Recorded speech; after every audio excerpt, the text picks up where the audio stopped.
யோசிச்சுட்டே போயிட்டே இருக்கையில் சிவபெருமானோட கண்ணிலேருந்து ரத்தம் வரதை கண்டுறாரு. கண்டோன்னே மனம் பதிச்சு போயிடுறாரு. அவரோட வாயிலேருந்து நீர்லாம் சிந்திருச்சு.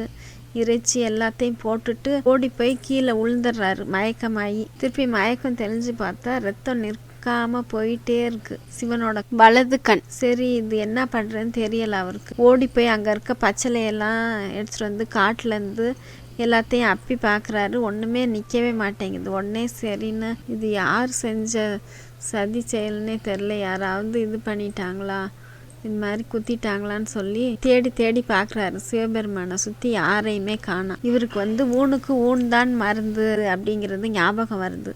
சரின்னு சொல்லிட்டு, சரி உங்கள் கண்ணில் ரத்தம் வலியிறதுங்கிறதுனால என் கண்ணை எடுத்து உங்கள்கிட்ட வைக்கிறேன் அப்படின்னு சொல்லிட்டு ஒரு கண்ணை பிடுங்கி அப்படியே அவரோட கண்ணு மேலே வைக்கிறார். ரத்தம் நின்றுக்குது. அப்புறம் என்னன்னு பார்த்தா இன்னொரு கண்ணுலேருந்து ரத்தம் வடியுது. இடது கண்ணுலேருந்து ரத்தம் வழிஞ்சோன்னே இவர் என்ன பண்ணுறாரு, ஆஹா நான் மருந்து கண்டுக்கிட்டேன் அப்படின்ட்டு அவரோட காலை எடுத்து அந்த இன்னொரு கண்ணில் வச்சுட்டு, ஏன்னா இன்னொரு கண்ணை எடுத்துறாருன்னா அவருக்கு தெரியாதுன்னு சொல்லிட்டு அந்த காலை எடுத்து அவரோட கண்ணில் வச்சுட்டு அடையாளத்துக்காக கண்ணை பிடுங்க போனார். அப்போ கண்ணப்பா நில் அப்படின்னு 3 தடவை சிவபெருமான் கூறிட்டு அவரே கையால் தடுக்கிறார். இதை பார்த்த அந்தனரும் இவரோட பக்தியையும் பார்க்குறாரு. தேவர்களும் பக்தியை பார்த்து மெச்சி பூமாரி பொழியிறாங்க.